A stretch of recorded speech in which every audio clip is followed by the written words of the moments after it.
Hey guys, Troy here. In today's video, I want to talk about what I think makes the Tonex really different from other amp modelers that I've used, and how that's reshaped how I approach dialing in tone. And then also want to share with you the little mini stereo Tonex rig that I made that actually fits in the front pocket of my mono bag. So like many of you, I run my pedal board stereo right into whatever I'm using as an amp modeler, or amp modelers if you're using two of them. And that creates that really awesome sound that I love. You know, I'm not using effects loops. I'm going right to the front with my wet effects, and it creates that like messy kind of energy and artifacting that really is kind of like a staple of the sound that I go for. But that requires that whatever I'm running it into can take all the mess, you know? So in the past, when I've used stereo Kempers, for example, they've been really compressed at the input. And I didn't really realize that until I moved to something else, and that at that time it was the HX Stomp. The Stomp isn't as compressed at the input, so it handles wet effects a lot better than the Kempers did. And I realized that I was kind of missing something. And that compression causes a lack of dynamics and a lack of headroom. And fast forward to the Tonex, and I think it's almost solved the problem completely. The Tonex so far to me responds more like a real amp than really anything else that I've tried. It breathes, you know? And I really notice this when I have like a light overdrive pedal on. I can dig in and I can make it almost get into like medium gain territory. And then I can back off and it'll clean up to almost my clean tone. So to illustrate that, I'm gonna keep my wet effects on here. I'm using a Veritas 503 with Lambertone's Red Eyes. And these pickups are a lot hotter than what I've used in the past. We'll talk a little bit more about that later on. But these are a lot hotter. So I would not be able to get away with this with stereo Kempers because of the extra push in the pickups. So let's take a listen to what I'm talking about.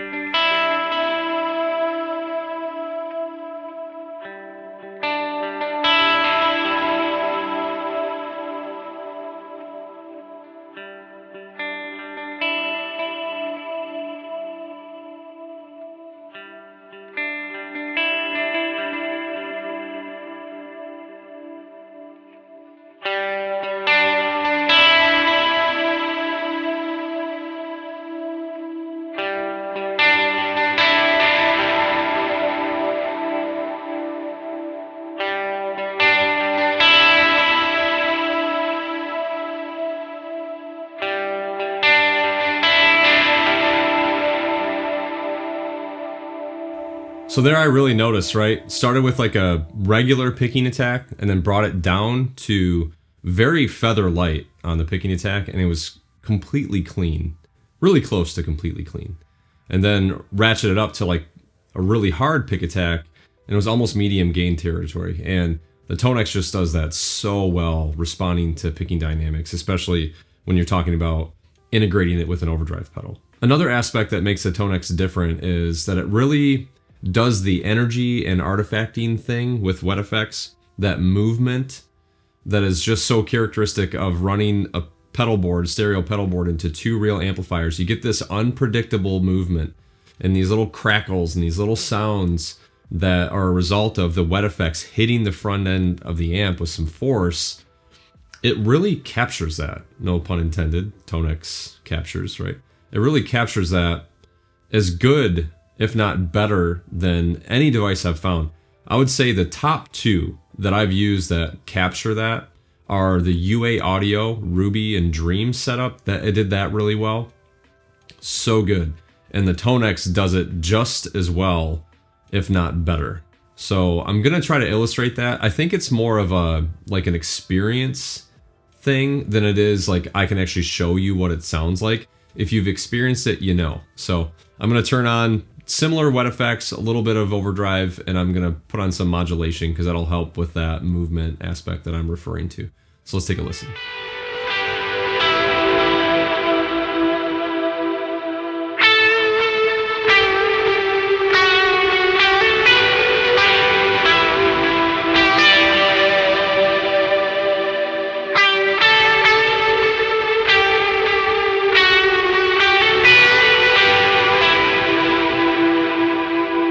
So there's a little bit of that movement, that waggle, that energy that I'm referring to. I'll turn on a heavy drive now and we'll see how that goes.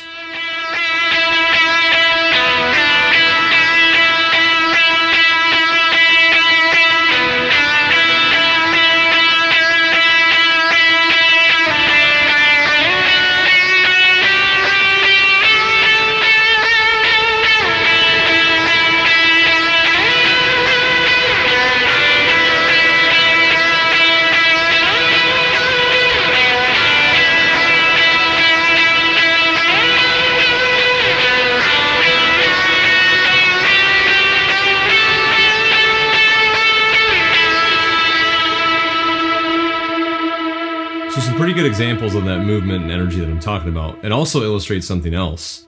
So the Tonex can handle, to me, better than anything else so far, being slammed by pedals and slammed by hotter pickups. So to the extent that it actually changed how I really think about pickups, which is obviously a enormous element of your tone. So for years, I was a low output pickup maxi. Just loved Lambertone's Cremas. I loved Veritas Bearcats. I loved Lawler El Reyos. And I had basically Lambertone's Cremas in every one of my guitars. And that was because I was playing stereo Kempers. Again, compressed input, right? So the low output pickups worked very, very well. Fast forward to now, and the low output pickups, although great in some applications, for the majority of mine, I like a little more oomph, like a little more push from the pickups now. So I graduated up to Lambertone's Grinder in the bridge, which is a little more output than a Crema, and or like a Pioneer Pope or something like that. And that really started to like wake me up to this idea, like, okay, this Tonex pedal is, they're less compressed at the input, so I can slam them a little harder. And then when Curtis introduced, he sent me a prototype set of, they weren't named yet, but eventually what became the Red Eyes. I was like, okay, this is cool. This is a really cool sound with, pushing your pedals. So when your pickups push your pedals harder, they sound different. You can't push them too hard, but the Red Eyes kind of get right in that like perfect spot in terms of push. You can't push them too hard, but when you push them in the right way, they sound different, and that different is better. There's just more body. And then push that downstream. When that hits an amp simulator that can take the push, man, it sounds super full, and everything lasts longer, And there's, again, that energy. There's more of that artifacting, that movement, all from the output of your pickups. So with most modelers that I've tried, when you push them that hard, it leads to excess compression and really reduced dynamics and articulation. Whereas the Tonex really retains that articulation and those dynamics and does not introduce an excessive amount of compression, especially if you take a capture like I'm using, where I captured these, and I captured them, of course, and when you capture them, the gain is at 5. So if you take like a edge of breakup or a little higher than edge of breakup capture and back the gain down to say 3 or 4, then it increases the headroom of the capture even more, and you get more of that dynamic response that I'm referring to. So the end result is that you can push everything harder into the Tonex, and you get like this chewy but still sparkly tone. It's so cool the way that the Tonex works. It's the only thing that I found that does this.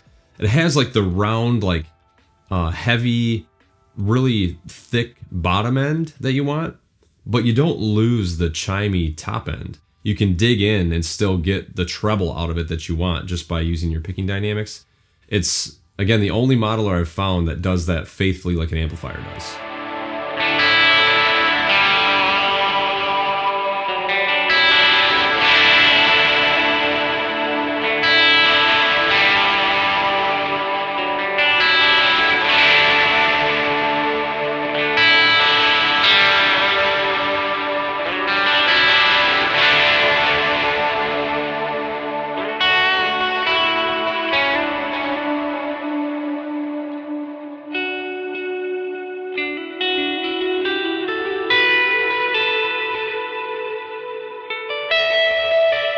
This next feature of the Tonex is not unique to it, but stack everything else that I've mentioned so far, stack that up, and then add this on top, and it makes me really excited about the future of the Tonex, and that's the capture community. There's so many people making amazing captures, whether paid or free.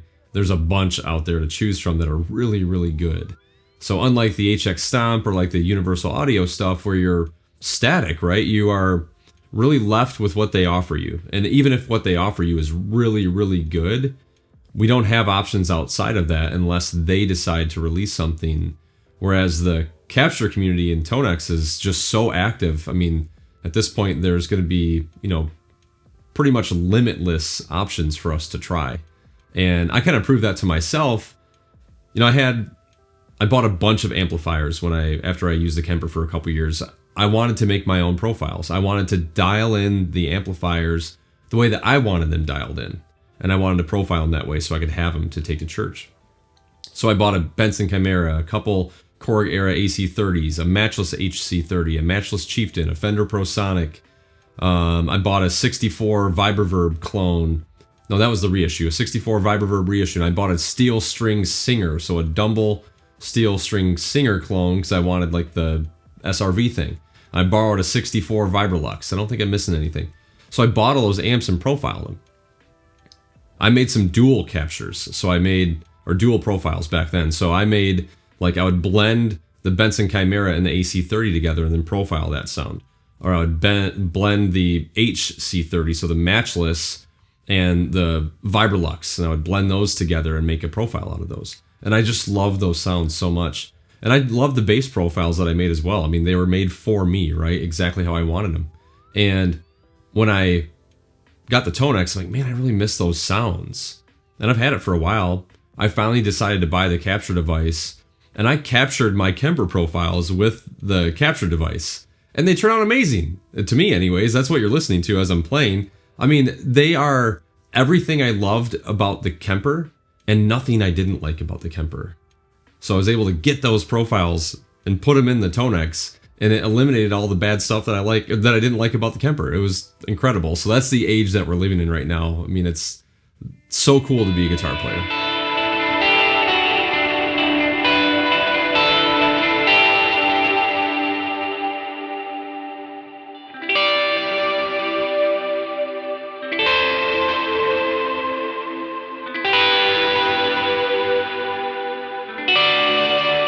Okay, so this Mini Tonex Rig, super cool. I can put it in the front of my mono gig bag. I don't have to carry like another carrying case for it.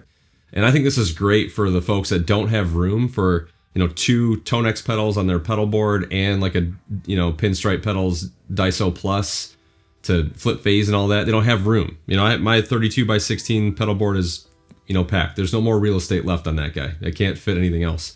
So this is great for you guys who want to have a nice, awesome sounding stereo rig and just chuck it right in the front of your bag. So I built this thing out, and here's what's included. So to start everything off, it's a fixpedalboards.com. Great guy, great company. I've bought so many things from them to help make my pedal boards more of what I need them to be, I guess. And when I was making one of my pedal boards, I had one of those FP10X risers, and I started looking at it. I'm like, oh goodness, this is going to be awesome. Because I was looking for a little mini pedal board for this Tonex rig. I was kind of brainstorming what I could do. And the FP10X actually fits everything I need on it. So it fits both Tonex ones. It fits the Daiso Plus on top. Flip it underneath. And I needed a way to route all the cables and make this work, be able to plug everything in still. So I bought from American Loopers, I bought a patch bay. So I plug my left and right from my pedal board into the patch bay, out of the patch bay with 2 just custom patch cables that I made. Super easy. You can have someone make them, you know, probably for 20 bucks a piece or something like that. And those patch into the Tonex ones. And then I made 2 custom patch cables to go out of the Tonex ones into the Daiso Plus. I also made custom DC cables. Again, you can call Goodwood Audio or somebody and they can make you some DC cables if you want, but I'd highly recommend learning how to do that yourself because it's very empowering, I guess. And I made custom DC cables just to keep everything clean. It's super, super compact. And then if I didn't mention it already, it's the Strymon Ojai power supply that fits right underneath. Everything is exactly where I need it. There's nothing extra that needs to go with this little setup. I can just hold it like this, and it's a full stereo rig with all my captures on it. It's pretty unbelievable to me. And then just plop it right in the front pocket of my mono bag. So the best part, believe it or not, is the case. And I do want to put it in a case, you know, to protect it. It still fits in the front of my mono bag. That's the main point here. But I found this awesome case, which is actually a lunchbox on Amazon. I was just looking for, you know, lunchbox, and I typed in the dimensions of the rig, and there was this perfect case. The rig, it's like it was meant to be, man. Aside from like the silver lining, the silver lining, it's lined with silver, you know, because it's a lunchbox thing, whatever that insulation is, or I don't know what it's called, but silver lining. It fits right in there, man. It's so cool. So that rounds out that stereo rig. So if you have, if you're looking for a stereo rig for the Tonex ones, how you can make it as compact as possible with everything that you need, including power, I think my solution will work pretty good for you. If you have any questions, just let me know.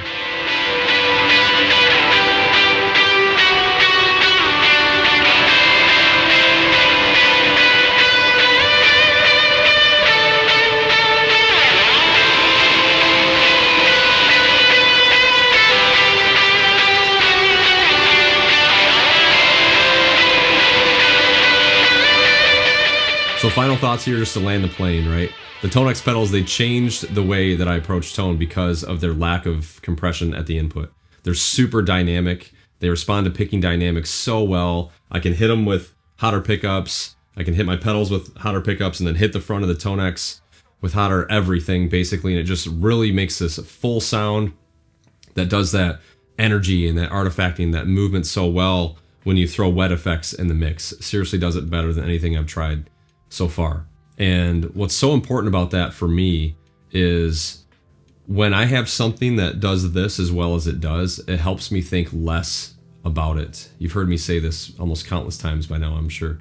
But when I think less about tone, I'm able to engage more in what I'm doing, which is leading God's people in worship. I'm part of that process. It's such a privilege to do. And I can think less about my tone and I can engage with the congregation. I can dwell on the lyrics that we're singing.